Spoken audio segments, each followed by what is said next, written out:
कि भारत की न्याय पद्धति का नाश हो जाएगा तो भारतीय समाज टूट जाएगा। ऐसे ही मैकॉले एक बात और कहता था। मैकॉले की लिखी हुई एक चिट्ठी है मेरे पास, उसकी फोटोकॉपी। लंदन में एक लाइब्रेरी है, उसका नाम है इंडिया ऑफिस लाइब्रेरी, वहां से मैंने निकलवाई है। इंडिया ऑफिस लाइब्रेरी में से ऐसे कुछ 50,000 से ज्यादा डॉक्यूमेंट्स मैं निकाल के लाया और वहां के कई लोगों की मदद से हमने वो निकलवाए हैं। तो उनमें एक चिट्ठी है मैकॉले की, वो उसके अपने पिताजी को उसने लिखी है। जब वो यहां ऑफिसर बन के आया है तो मैकॉले क्या लिख रहा है कि भारतीय समाज को अगर बर्बाद करना है तो भारतीय न्याय पद्धति बर्बाद करो। तो वो करने के लिए उसने आईपीसी बना दिया, सीआरपीसी बना दिया, सीपीसी बना दिया और बर्बाद हुई।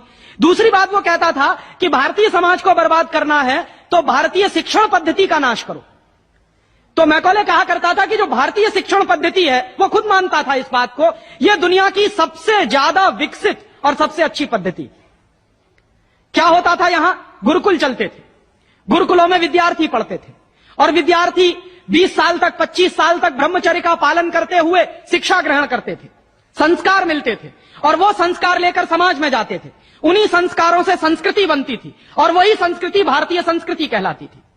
ऋषि थे, मुनि थे, बड़े बड़े ज्ञानी थे, महात्मा थे, वो गुरुकुलों को चलाया करते थे और सारे के सारे गुरुकुल जो चला करते थे उनमें वेदों का अध्ययन, पुराणों का अध्ययन, उपनिषदों का अध्ययन, जो भारतीय ज्ञान है, जो भारतीय मनीषा है, उन्हीं सब का अध्ययन संस्कृत के माध्यम से कराया जाता था। मैकॉले ने क्या किया कि गुरुकुलों का नाश अगर करना है तो उसने एक कानून बनाया। क्या कानून बनाया? संस्कृत में जितने विद्यालय इस देश में चलते थे, हिंदुस्तान में अंग्रेजों के जमाने में, उन सबको उसने इल्लीगल घोषित किया, गैर कानूनी। और उसने प्रतिबंध लगा दिया कि संस्कृत भाषा के माध्यम से कोई भी गुरुकुल चलेगा उसको अंग्रेजी सरकार मान्यता नहीं देगी। तो मान्यता किसको देगी? अंग्रेजी के माध्यम से जो कॉन्वेंट स्कूल चलेंगे उनको अंग्रेजी सरकार मान्यता देगी। और उसके लिए बाकायदा उसने कानून बनाया। उस कानून का नाम है इंडियन एजुकेशन एक्ट। और यह इंडियन एजुकेशन एक्ट लागू हुआ 1858 में, आज से लगभग 140 साल पहले।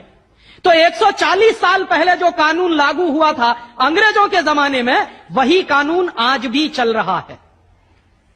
उस कानून के आधार पर मैकॉले ने क्या किया? संस्कृत के माध्यम से चलने वाले गुरुकुलों को बर्बाद कर दिया, कानून बना के उनको बंद करा दिया। जो उनमें अध्यापक होते थे, गुरु होते थे, उनको मार पीट कर अंग्रेजी सरकार जेल में बंद करती थी। जो विद्यार्थी अध्ययन के लिए जाते थे उनको रोक दिया जाता था, उनका अध्ययन ना होने पाए उसके लिए समस्याएं खड़ी की जाती थी। और दूसरी तरफ कॉन्वेंट स्कूल चालू कर दिए और उसमें अंग्रेजी के माध्यम से शिक्षण देना शुरू किया।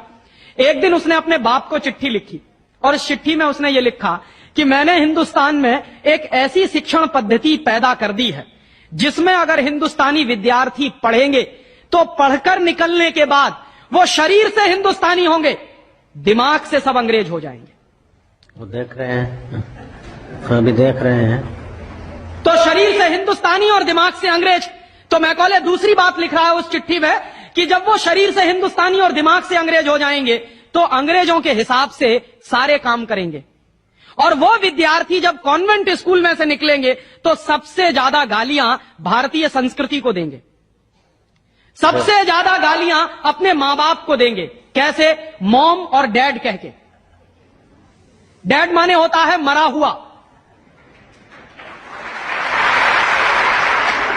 और मम्मी माने होता है शव। इजिप्ट में आप जाइए, मिस्र एक देश है, वहां पे मम्मीज कहा जाता है किसको? मरे हुए आदमी के शव को। तो हमारी मां हो गई मम्मी और पिताजी हो गए डैड। आया कहां से ये? मैकॉले ने डाल दिया हमारे दिमाग में। और मैं ये कहता हूं कि मैकॉले तो मर गया, उसका बाप भी मर गया, सब मर गए, भगवान उनकी आत्मा को शांति दे, लेकिन उसकी जो आत्मा है वो हम सब में प्रवेश कर गई है। और कैसे प्रवेश कर गई है? मैं आपको ये इतिहास की सच्चाई बता रहा हूं कि जिस जमाने में मैकॉले ने इस देश में सबसे पहला कॉन्वेंट स्कूल खोला था कलकत्ता में, वो कॉन्वेंट स्कूल चला नहीं, बंद हो गया। क्यों बंद हो गया? क्योंकि कोई भी भारतीय मां बाप अपने बच्चे को कॉन्वेंट में पढ़ाने को नहीं भेजता था। अंग्रेजों के जमाने की बात बता रहा हूं। अंग्रेज अपनी पूरी ताकत लगाकर भी इस देश में कॉन्वेंट स्कूल चला नहीं पाए, लेकिन अंग्रेज